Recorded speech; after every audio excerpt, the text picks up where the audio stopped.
भीगी हुई सड़कों पर जब हवाएं गुनगुनाती हैं, साउथ गोवा की ये राहें सीधे दिल को छू जाती हैं। ना कोई जल्दी, ना कोई भीड़, बस सुकून का एक समंदर है। चलो आज खो जाते हैं वहां जहां जन्नत हमारे अंदर है।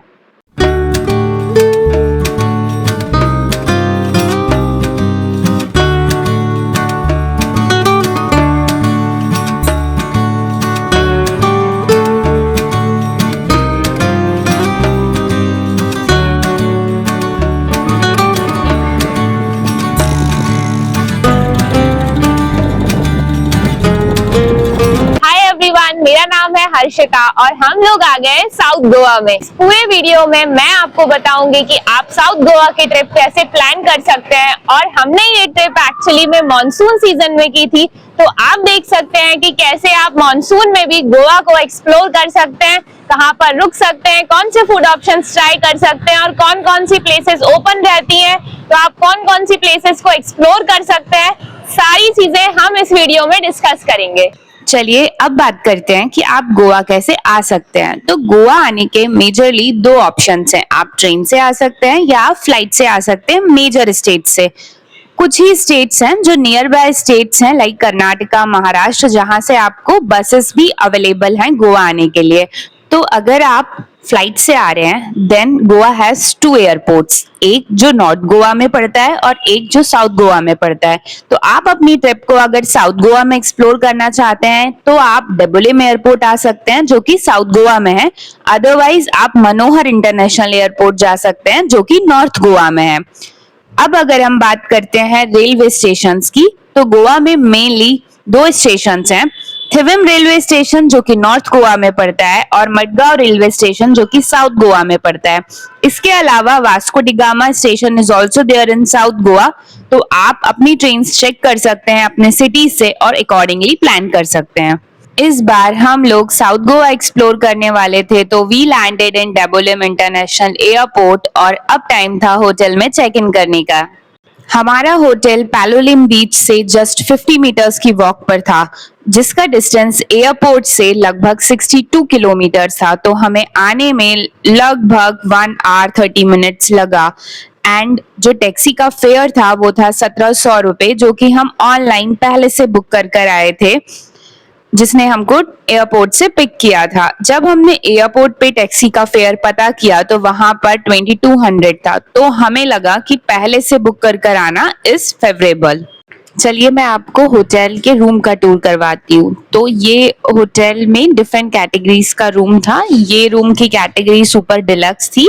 तो आप देख सकते हैं रूम काफी स्पेशियस था और वॉशरूम भी काफी स्पेशियस था, क्योंकि हम 5-6 दिन का स्टे करने वाले थे। तो हमने उसके हिसाब से स्पेस और लोकेशन देखकर होटल चूज किया था। बेसिक एमेनिटीज के साथ साथ आपको यहाँ पर एक बालकनी रूम से अटैच मिल जाएगी। इसका व्यू डिपेंड करता है कि आप कौन सा रूम चूज कर रहे हैं। इसके अलावा इनके पास एक छोटा सा स्विमिंग पूल था, वहां पर हमने खूब एंजॉय किया। और होटल के चेक इन चेकआउट टाइमिंग्स ये थे, तो आप चेकआउट कर सकते हैं। लोकेशन मैं डिस्क्रिप्शन में डाल दूंगी। और इनका खुद का एक छोटा सा रेस्टोरेंट था जिसमें मल्टीपल कुजीन ये लोग सर्व कर रहे थे। तो वैसे तो आप गोवा में बहुत सारे होटल्स हैं, तो वो देख सकते हैं अपनी कन्वीनियंट के हिसाब से, बट इस होटल की लोकेशन बहुत प्राइम थी।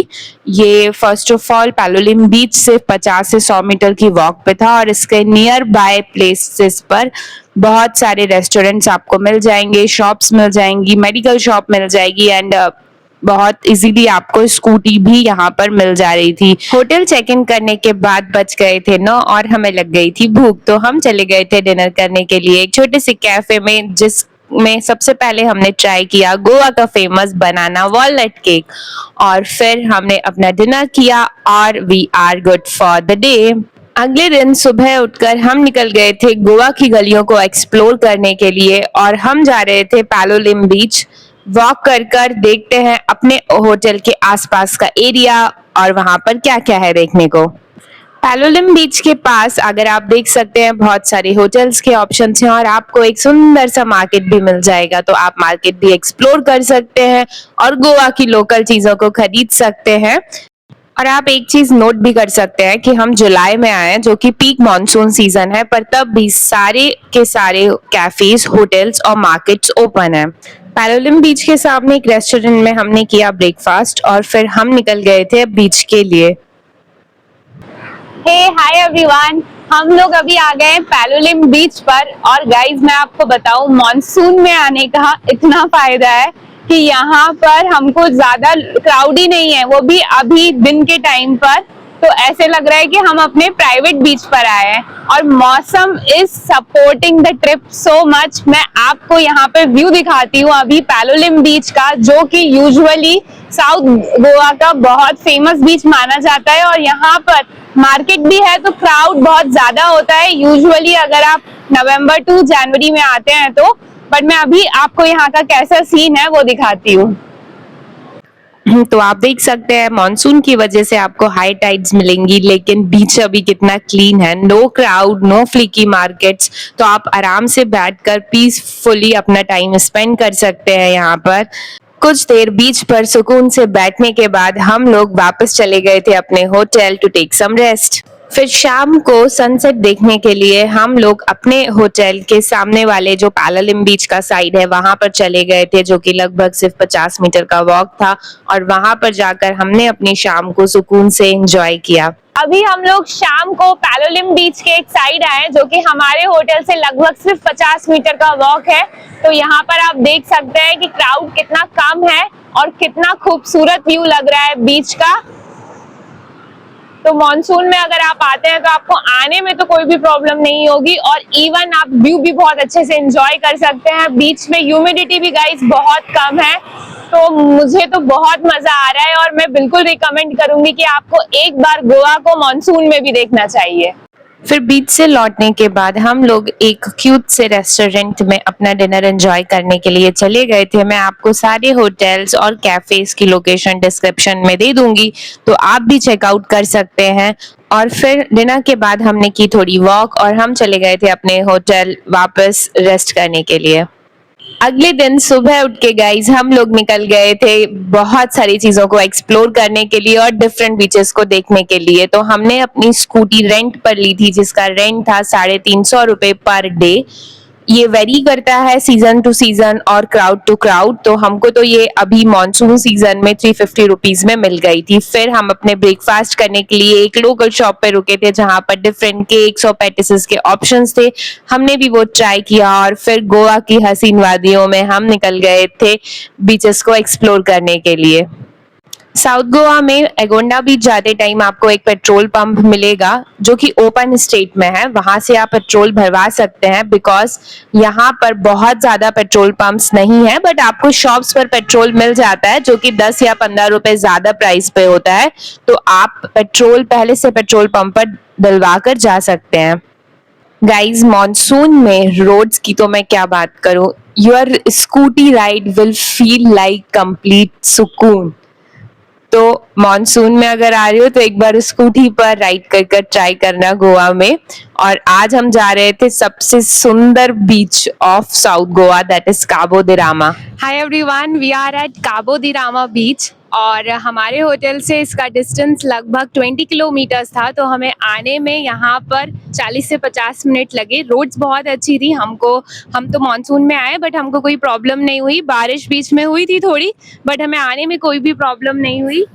तो बेसिकली अगर आप साउथ गोवा आ रहे हैं guys, and if you really want to see the scenic view जो हम हमेशा मूवीज में देखते हैं, तो I will suggest Cabo de Rama beach has to be in your itinerary. And why I am saying that, I will show you the view. आप view देखिए कितना खूबसूरत लगता है यहाँ से। And if you are planning a trip to Goa, then please visit this place, it is so beautiful. मुझे ये तो पता नहीं है कि मैं इस बीच की खूबसूरती को अपने कैमरे में अच्छी तरीके से कैद कर पा रही हूँ कि नहीं, but if you can see, ऐसा व्यू मुझे तो अभी तक गोवा में किसी भी बीच पर नहीं मिला है। यहाँ पे आपको पार्किंग एरिया मिल जाएगा। 2 व्हीलर का तो हमको कोई भी चार्ज नहीं देना पड़ा। यहाँ पे आप पार्क कर सकते हैं, यहाँ पे आप व्यू एंजॉय कर सकते हैं। Can click photos as people are doing. बहुत सारे व्यू पॉइंट्स हैं, सब एक्सप्लोर कर सकते हैं। ये तो एक्चुअली में अभी आप बीच को ऊपर से देख रहे हैं, आप बीच में नीचे भी जा सकते हैं। यहाँ पे जो टॉप व्यू है जहाँ पर पार्किंग एरिया है, वहाँ से लगभग 600 मीटर पर एक्चुअल बीच है, मतलब जहाँ आप नीचे जाके व्यू एंजॉय कर सकते हैं। तो उसके लिए स्कूटी तो जा रही है, तो हम लोग भी अभी जाएंगे, तो देखते हैं कि नीचे से इसका व्यू कैसे लगता है। स्कूटी से आप यहाँ तक आ सकते हैं, ये शॉप्स पर आप स्कूटी पार्क कर सकते हैं और कुछ स्नैक्स एंजॉय कर सकते हैं, और फिर आपको स्टेयर से नीचे जाना पड़ता है एक्चुअल बीच के लिए। आप अगर एक चीज नोट कर पा रहे होंगे तो यहाँ पर बीच के साथ साथ बैक वाटर्स भी है और लोग काइकिंग भी कर रहे हैं, तो इट्स अ वेरी ब्यूटीफुल बीच। चलिए चल के एक्सप्लोर करते हैं। गाइज, हम लोग काबो दी रामा के एक्चुअल बीच पे आ गए हैं अब नीचे पे। अभी तो पहले मैंने आपको टॉप व्यू जैसे दिखाया था, तो यहाँ पर आकर भी बहुत अच्छा लग रहा है। थोड़ी सी गर्मी अब बढ़ गई है, अभी बीच में बारिश हुई थी तो मौसम अच्छा था, अभी थोड़ी गर्मी लग रही है पर बेयरेबल है। तो मैं आपको यहाँ का व्यू कैसा है नीचे से वो दिखाती हूँ। यहाँ पर पहले वाटर स्पोर्ट एक्टिविटीज होती थी जो कि अभी बंद है, सिर्फ कायाकिंग हो रही है वहाँ पर, तो आप वो एंजॉय कर सकते हैं। इसके अलावा ये देखिए बीच का व्यू नीचे से।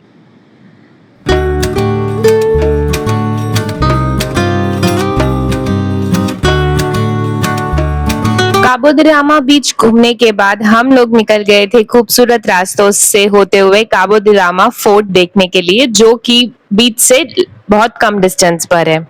फोर्ट पहुंचते से ही हमको मिल गई थी थोड़ी बारिश, तो हमने 10 मिनट वेट किया और उसके बाद हम लोग गए थे फोर्ट को एक्सप्लोर करने के लिए। तो आप देख सकते हैं बहुत लश ग्रीनरी स्पेस है, वहां पर आपको एक थोड़ा फॉरेस्ट वॉक टाइप मिल जाएगा जो कि आपको वॉक कर कर जाना है, और आप फोर्ट के टॉप से बीच का व्यू एंजॉय कर सकते हैं। बहुत ज़्यादा ग्रीनरी है, तो अगर आप थोड़ा सा लश ग्रीनरी एंजॉय करना चाहते हैं तो आप यहाँ पर आकर भी बीच का व्यू एक्सप्लोर कर सकते हैं।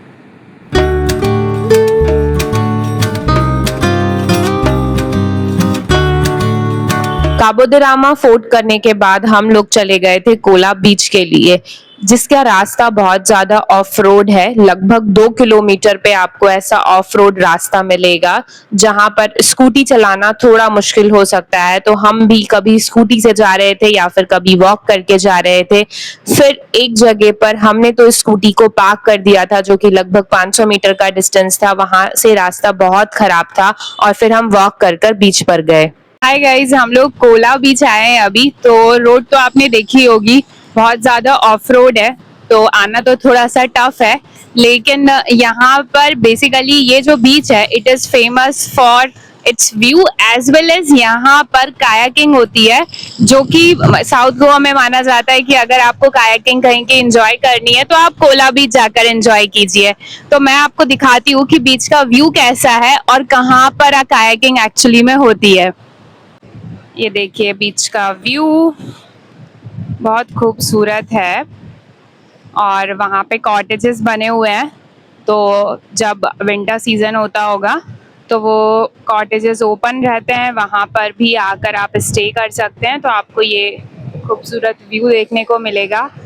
इसके अलावा आप देख सकते हैं वहाँ पर लोग एंजॉय कर रहे हैं, और उसी के आगे जाकर आपको कायाकिंग एक्टिविटी करने को मिल जाएगी, और वहाँ पर आप वॉक कर सकते हैं, थोड़ा घूम सकते हैं, थोड़ी देर बैठ सकते हैं, और आपको ये इतना प्यारा व्यू देखने के लिए मिलेगा।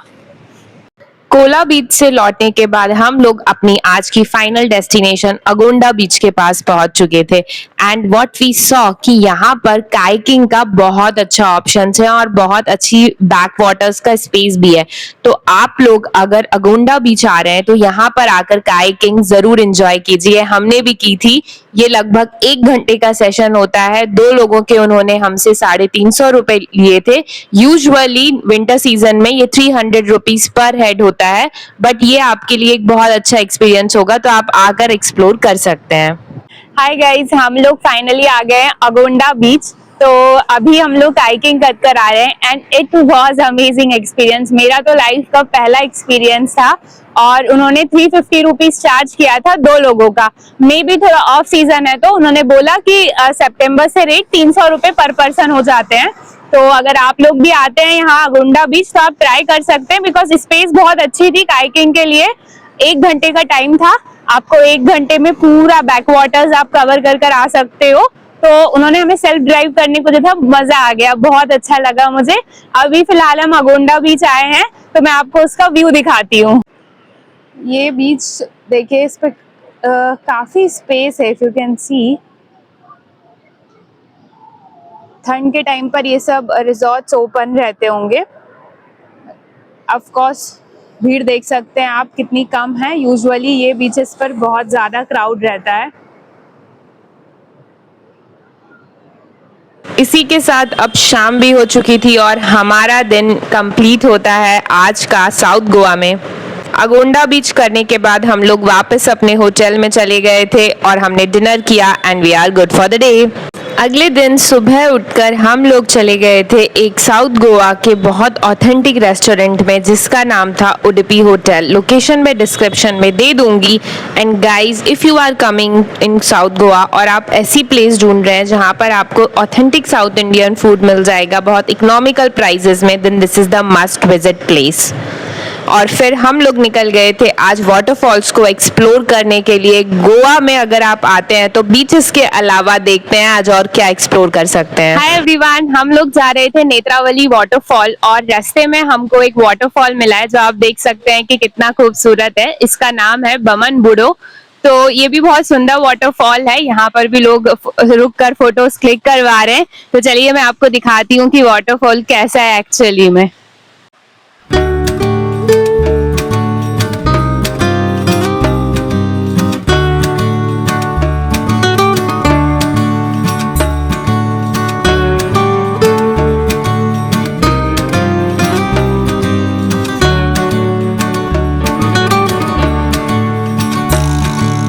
नेक्स्ट प्लेस जो हम लोग एक्सप्लोर करने के लिए आए थे वो था बबलिंग लेक। ये सारी चीज़ें आपको जब आप नेत्रावली वाइल्ड लाइफ सेंचुरी जा रहे होंगे तो देखने को मिलेंगी। यहाँ की एक मान्यता है कि जब भी आप यहाँ पर क्लैप करते हैं लेक के पास तो लेक में बबल्स आते हैं और यहाँ पर आपकी सारी विशेस पूरी हो जाती हैं। तो आप भी अगर साउथ गोवा आ रहे हैं तो ये प्लेस को विजिट कर सकते हैं। फिर हम लोग फाइनली पहुंच गए थे नेत्रावली वाइल्ड लाइफ सेंचुरी। तो यहाँ पर सबसे पहले आपको टिकट लेना पड़ता है। तो entry ticket per person charge होता है 150 रुपीज़, जिसमें 100 रुपीज़ मेंशन था as a ticket price and 50 rupees as a convenience fee. तो वो आपको लेना पड़ेगा और यहाँ पर नेटवर्क नहीं रहता है तो आप प्लीज़ कैश कैरी कीजिएगा। और उसके अलावा अगर आप अपनी 2 व्हीलर से आ रहे हैं या 4 व्हीलर से आ रहे हैं तो उसका भी आपको पार्किंग का चार्ज देना पड़ेगा। और फिर जब आप लश ग्रीन रास्तों से आगे आएंगे तो आपको सावड़ी वाटरफॉल जाने का रास्ता मिल जाएगा। हाय गाइस, हम लोग अभी सावड़ी वाटरफॉल के लिए ट्रैक स्टार्ट किए हैं जो कि लगभग 1 किलोमीटर का ट्रैक है। तो पूरा जंगल से होते हुए जाना है। मैं आपको रास्ता दिखाऊंगी कि कैसा है, ऑफ रोड है या कितनी डिफिकल्टी होती है, तो हम वो सब चीज देखेंगे। और फिर चलिए चलते हैं सावड़ी वाटरफॉल। तो देखिए ये रास्ता है, वो लोग आपको जाते हुए दिख रहे होंगे, ऊपर चढ़ रहे हैं, वहां पे चढ़ के जाना है। रास्ते में देखिए आपको इतना ब्यूटीफुल व्यूज मिलेंगे जो आप एंजॉय करके जा सकते हैं। पूरा रास्ता ऑलमोस्ट ऐसा ही है, उतना ऑफ रोड नहीं है, चलकर आप आराम से जा सकते हैं। ये स्टेयर्स से फिर नीचे जाना है, आधे रास्ते आपको स्टेयर्स मिलेंगे। गाइस, हम लोग आ गए हैं सावड़ी वाटरफॉल। तो आप मेरे पीछे इसका व्यू देख सकते हैं। Isn't it the trek is worth it? ये व्यू देखिए।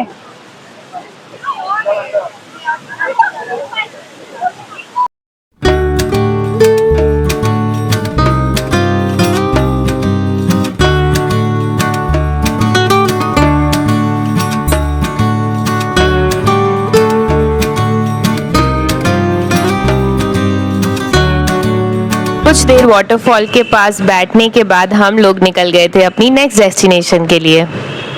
हाय गाइस, हम लोग नेत्रावली वाटरफॉल से जब रिटर्न आ रहे थे तो रास्ते में हमको दो वाटरफॉल मिले। एक तो था पवन बूडो वाटरफॉल और उससे थोड़ा और आप आगे आएंगे अराउंड 6-7 किलोमीटर्स तो आपको एक और वाटरफॉल मिलेगा। तो हम अभी वही एक्सप्लोर करने के लिए आए हैं। यहाँ पर आप स्कूटी यहाँ तक लेके आ सकते हैं, ये स्कूटी पार्किंग है और फिर थोड़ा वॉक करके जाना है फॉल तक। इस वाटरफॉल का नाम है भूपर वाटरफॉल। तो यहाँ पे आपको एक और चीज एक्स्ट्रा मिल जाएगी। अभी तक जितने भी वाटरफॉल हमने विजिट किए उसमें पानी में जाना अलाउड नहीं है, बट यहाँ पर आकर आप पानी में जाकर भी इंजॉय कर सकते हैं। तो मैं आपको व्यू बताती हूँ कि कैसा है इसका।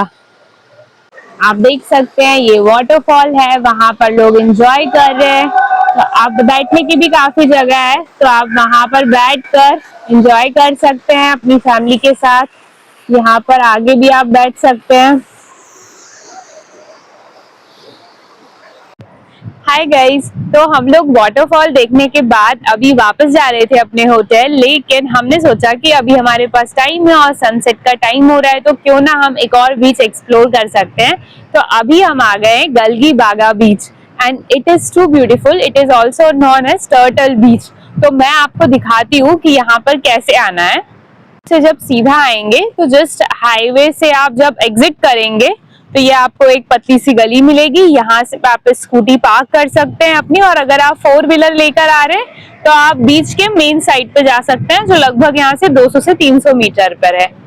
और चलिए अब बीच की तरफ चलते हैं। ये बीच का व्यू देखिए कितना सुंदर है, और हमेशा की तरह हमको क्राउड बहुत कम मिल रहा है, तो हम अपना टाइम बहुत अच्छे से स्पेंड कर पा रहे हैं। आप देख सकते हैं समुद्र के पास है पर फिर भी इतना पीसफुल एनवायरनमेंट है। This was the last destination of the day और अब टाइम था वापस अपने होटल लौटने का। अगले दिन सुबह उठकर हम लोग चले गए थे गोवा के एक और अलग बीच को देखने के लिए, जिसका नाम था कैकोलम बीच। तो वहां जाने का रास्ता भी थोड़ा ऑफ रोड है, बट आप स्कूटी से आराम से जा सकते हैं। तो चलिए एक्सप्लोर करते हैं beach. Hi everyone, good morning from Goa. तो बेसिकली आज दिन की शुरुआत करने के लिए हम लोग आ गए थे कैकोलम बीच। तो आप लोग मेन रोड से जब सीधा आएंगे तो लेफ्ट टर्न लेने पे लगभग 300 से 400 मीटर का कुछ ऑफ रोड है। वहां से आने के बाद यहाँ पर आपको पार्किंग मिलेगी और 50 रुपये एंट्री चार्ज है पर पर्सन। तो पहले मैं आपको पार्किंग स्पेस दिखाती हूँ, फिर हम व्यू देखेंगे। यहाँ पर पार्किंग स्पेस है, जो कार की पार्किंग और स्कूटी आप अपनी पार्क कर सकते हैं। फिर आपको थोड़ा 5 मिनट का वॉक करके नीचे जाना पड़ेगा बीच देखने के लिए। और अभी हम टॉप पर हैं, तो मैं आपको यहाँ से टॉप व्यू बीच का दिखाती हूँ कि कितना सुंदर लग रहा है। तो आप कुछ देर यहाँ पर बैठकर टॉप व्यू एंजॉय कर सकते हैं और फिर वॉक कर कर नीचे एक्चुअल बीच पर जा सकते हैं। यहाँ पर ऐसे आप देखिए रास्ता है, फिर आपको वॉक करके नीचे बीच की ओर जाना है। Guys, we are finally at the beach और यहाँ पर आप देख सकते हैं ये व्यू है। और एज यूजुअली क्लाउड बहुत ज़्यादा नहीं है, यहाँ पे थोड़ा बहुत क्राउड है बट उतना ज़्यादा भी नहीं है। मैं आपको फ्रंट से व्यू दिखाती हूँ। वहाँ से आप राइट जाएंगे तो वाटरफॉल है, फिर उसके बाद यहाँ पर ये पूरा बीच है। ये बीच में आप ऑब्जर्व करेंगे तो यहाँ पे स्टार्टिंग पर पत्थर है रेदर देन रेत। तो मैंने जैसे कहा था हर एक बीच की गोवा में अलग बात है, तो आप देख सकते हैं। फिर थोड़ी देर बाद बारिश होने लगी थी और बारिश में हमने बीच का व्यू एंजॉय किया। हमने थोड़ी देर वहां पर टाइम स्पेंड किया और फिर हम लोग रिटर्न हो गए थे कैकोलम बीच से। और रास्ते में जाते हुए हमें एक सुंदर सा मंदिर मिला जिसका नाम था लक्ष्मी नारायण टेम्पल। उसकी लोकेशन भी मैं डिस्क्रिप्शन में शेयर कर दूंगी। तो अगर आप भी जब कैकोलम बीच से रिटर्न हो रहे हैं तो ये मंदिर आकर विजिट कर सकते हैं।